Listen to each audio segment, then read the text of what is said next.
都是在冥冥之中，人类的朋友在宇宙的安排下给三维人类的启示。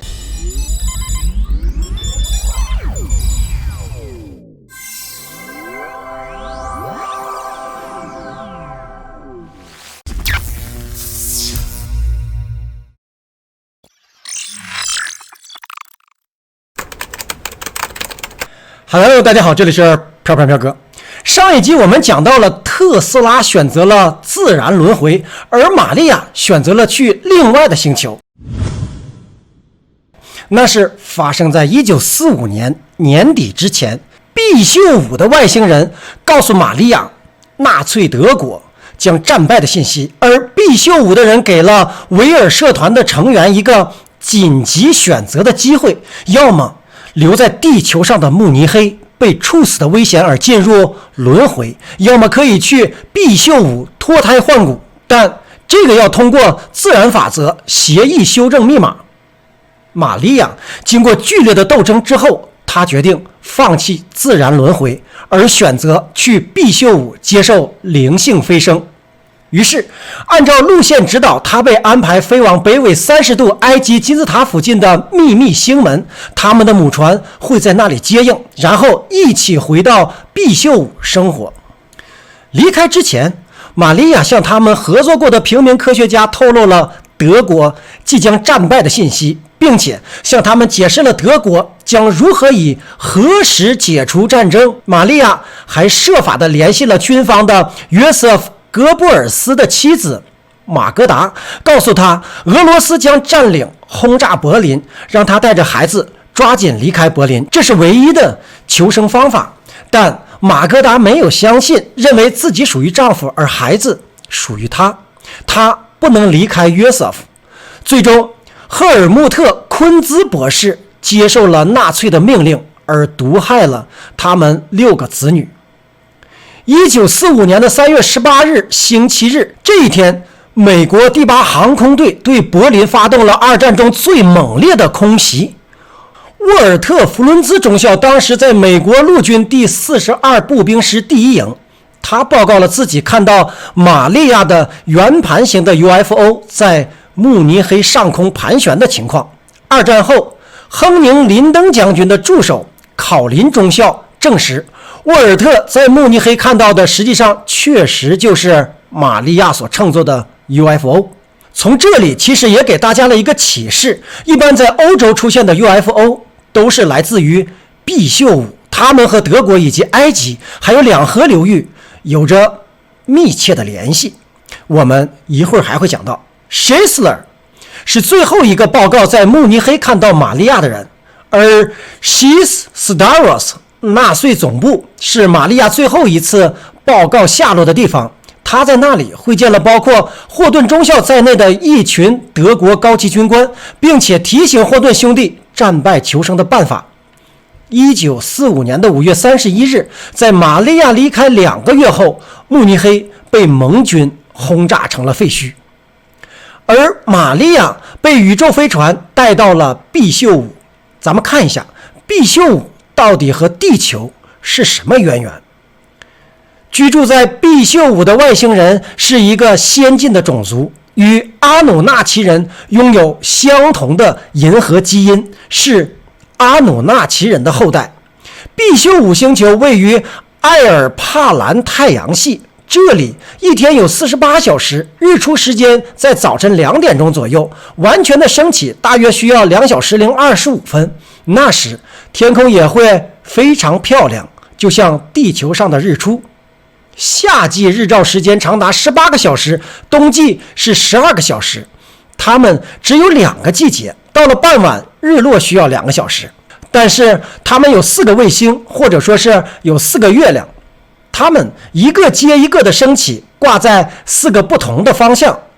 毕秀武星球不使用石油，也没有污染，用地球上最接近的词汇来描述它们的能源就是纯电磁能，由空间神经等离子体和亚原子分子的混合物提供能量。这是地球上的现今主流科学无法接受的科技。它们也有很多的运河，水与土地的比例是1:1，而且地下有一些蓝宝石一样美丽的湖泊。相邻行星的文明不尽相同，但是都非常先进，它们都有防污染的大气保护罩，这在地球上就是相应的臭氧层。地球人第一次达到这里时，会体验到新的身心反应。当玛利亚走出宇宙飞船时，经历的第一件事就是量子跳跃。一开始觉得头晕目眩，映入眼帘的只有沙尘暴。毕宿五看起来完全是一颗灰色的星球，但实际上并不是这样。3天以后，玛利亚才经历了量子跳跃，自身细胞频率全部得到了升级，这样她的感官系统才恢复了工作，也能够看到毕宿五真正的样貌了。但是还是有非常大的模糊。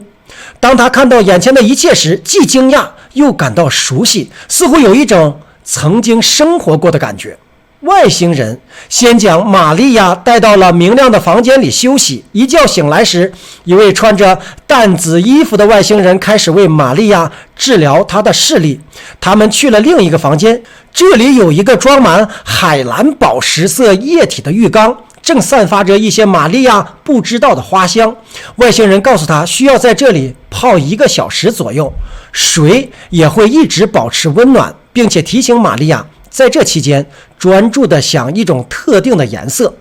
于是玛利亚闭上眼睛，想着薰衣草的颜色。一开始没有什么事情发生，但是几分钟后，一股薰衣草的光突然的充满了浴缸，像一张美丽的网一样升起，并且包围着玛利亚。同时她所有的肌肉和关节疼痛也完全的消失了。外星人告诉玛利亚，他们会治愈一切，包括基因以及未来可能会患的所有的疾病，使她成为完美的人，以重新调整她的视力以及她的频率。当玛利亚接受手术时，能够感觉到一台机器从天花板上飞了下来，发出类似激光的光束，扫描她的大脑。通过屏幕，医生让玛利亚看到她大脑中的细胞如何产生了新的视觉功能，也可以看到大脑是如何工作的。地球人的大脑有数亿的粒子从未被使用过，而现在玛利亚会使用它们中的一部分。不久，医生在玛利亚的眼睛周围绑上了柔软但结实的绷带，并且在她的前额周围绑上了金属绷带。这些绷带会重新的调整能量水平，以重新激活玛利亚的大部分的脑细胞。他们也会在时机合适时帮助她发展出心灵感应的能力。外星人告诉玛利亚，会有一些画面开始涌入她的脑海，她可能不知道他们是从哪里来的，因为有一些是一生中从没有见过的面孔，而且听不到声音。一切都会平静地发生，也不需要耗费他任何的脑力或者体力。经过很久之后，玛利亚就能够通过心灵感应随心所欲地交流了。而且治疗结束后，玛利亚已经拥有了完美的视力。她第一次感受到这个星球真实的样子，清新的空气布满了彩虹的天空，天地之间一些颜色相融合，给人以一种天地一体的感觉。还会看到一生中从未见过的颜色，而且有时会看到物体的内部。而且玛利亚的视野不再局限于眼前，还可以神奇地看到周围的景色。绝美的建筑在灿烂的天空下灼灼生辉，到处都是树木和鲜花，和带有晶莹剔透的网在周边的空气中闪耀。街上行走的人们衣着华丽，面带微笑，非常的友善，与第一次看到的灰色星球截然不同。来到毕宿五的地球人会暂时的完全失明，因为纯电磁能量下的环境太过洁净明亮，没有任何的污染。他们的世界无法用地球人的思维来理解，他们有着相对稳定但关系并不是十分紧密的家庭，也没有任何的宗教与法律。社区成员都遵循着社会伦理和道德法则，使用所有人共享的集体意识，而且这远高于地球人的法律和宗教。所有人共同在一个完美的环境中和谐生活。他们也没有业力这个词语，因为不存在肉体死亡和轮回。当体内的最后一个能量细胞停止工作，导致细胞退化时，他们会在心中重现一个身体的新的副本。通过激活最后一个功能齐全的健康细胞，并且大量的复制它，他们能够重新创建自己的副本。他们还有宇宙图书馆，对多个星系中发生的宇宙事件都有记录，这就是地球人所知道的阿卡西记录。宇宙中的每一个声音、动作和光都永远的不会丢失，因为它是能量，会停留在自己星球的周边或者所经过的地方。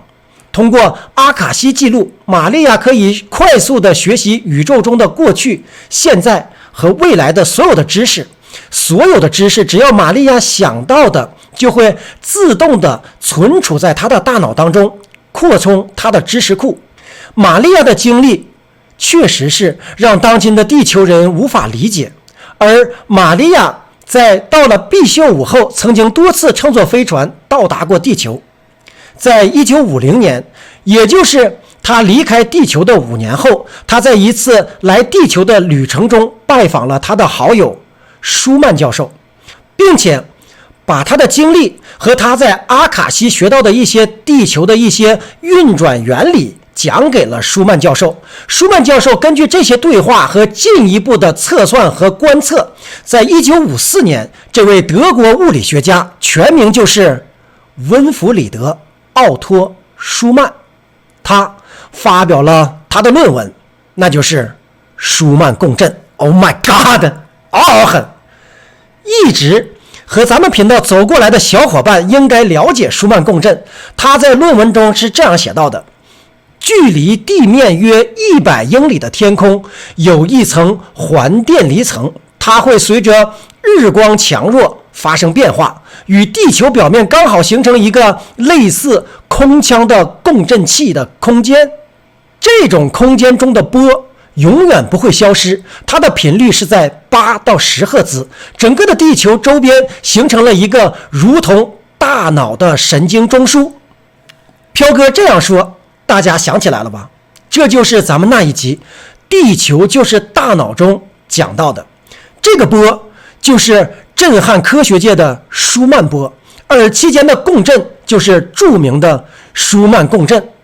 这个波和神秘界经常做的冥想以及催眠有着密切的联系，并被神秘界多次引用。大家听到的冥想和催眠的音乐都是和舒曼共振的频率相同或者接近。 Oh my God， 很我们在地球就是大脑一集当中详细的讲解了这些，不再赘述。而舒曼教授当时为了能够被科学界接受他的理论，他按照玛利亚的意见，没有在论文中提到更深的知识，而是以日记的形式记述了玛利亚的传授和必修武的经历，后人才得以了解。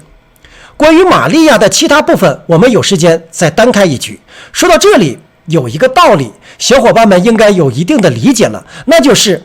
很多的人类知识并不是人类智慧积累的捷径而得出来的，比如说语言的概念、钱的概念，甚至是计算机的概念、苹果手机的概念，这些